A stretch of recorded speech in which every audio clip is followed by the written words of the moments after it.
सोलापुर जिले के सीना नदी किनारे बसे गांव के किसानों ने कृषि कार्य, पशुपालन और पीने के पानी की भारी किल्लत के चलते आज सिंचन भवन कार्यालय में आक्रामक मोर्चा निकाला और धरना आंदोलन शुरू किया।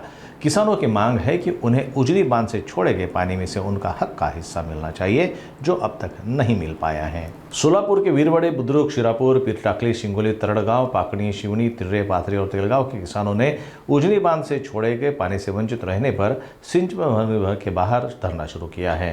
किसानों का कहना है कि यह पानी उनकी फसलों, पशुओं और पेयजल के लिए जरूरी है। धरने के दौरान अधिकारियों से तीखी बहस भी हुई। किसानों ने चेतावनी दी है कि यदि जल्द समाधान नहीं हुआ तो आंदोलन उग्र होगा। माझं नाव विशाल जाधव, मी तिऱ्याचा ग्रामस्थ व शेतकरी आहे।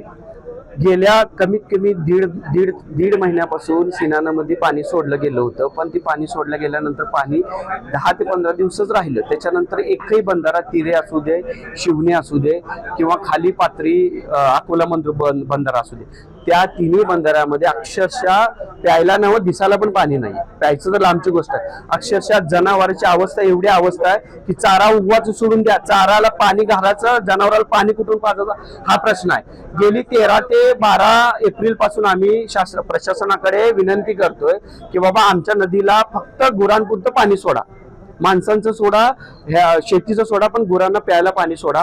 गेले 13 तारखेला आम्ही खांडेकर साहेबांना विनंती केली, खांडे साहेबांना बोललो आणि आजपर्यंत खांडेकर साहेब आम्हाला भेटले नाही।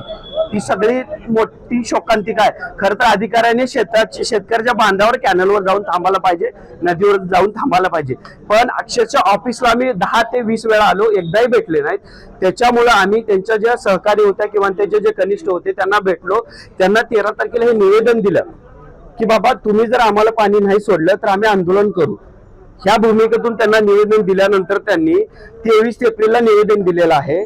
आज 5 मे आहे, एकदाही पाणी सोडले नाही आणि ज्या भागामध्ये पाण्याची गरज ना त्या भागामध्ये पाणी सोडण्यात आलेलं आहे। तिथं जनावरं मराली त्याच्यासाठी आणि अक्षरशः प्रशासनाचा एवढा नालायकपणा म्हणला तरी चालेल। शेतकरी बांधव एवढ्या संख्येने इथं उपस्थित असून साधं निवेदन घ्यायला कोण नाहीये या ठिकाणी। आणि आज लोकशाही दिवस आहे। जर लोकशाही दिवसाची जर आपल्या महाराष्ट्रामध्ये ही जर अवस्था असेल तर दाद मागायची कुणाला? लोकशाही दिवसामध्ये प्रत्येकाला दाद मागण्याचा अधिकार आहे। त्याच्यामुळे प्रशासनाला हीच विनंती आहे, तुम्ही बोलल्याप्रमाणे पाणी लवकरात लवकर सोडा। आम्हाला आज जर त्यांनी पाणी नाही सोडलं तर आम्ही या ठिकाणी उठणार नाही।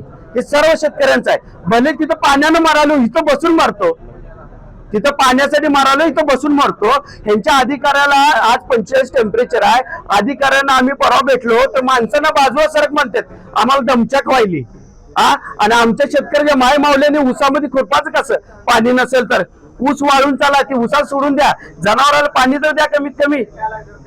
हा विषय आहे। त्यामुळे खांडेकर साहेबांना आमची कळकळीची विनंती आहे, तुम्ही भेटायला पहिला शेतकऱ्याला भेटा, शेतकऱ्याच्या बांधावर जावा, तेव्हा तुमच्या व्यथा कळतील। एसीत बसून व्यथा कळणार नाहीत। मी मुंबईला गेलो, पुण्याला गेलो, मीटिंगला गेलो, ही विषय नाही। एकदा जाते माणूस, 10 वेळा जर भेटला असेल, एकदा आज भेटायला पाहिजे।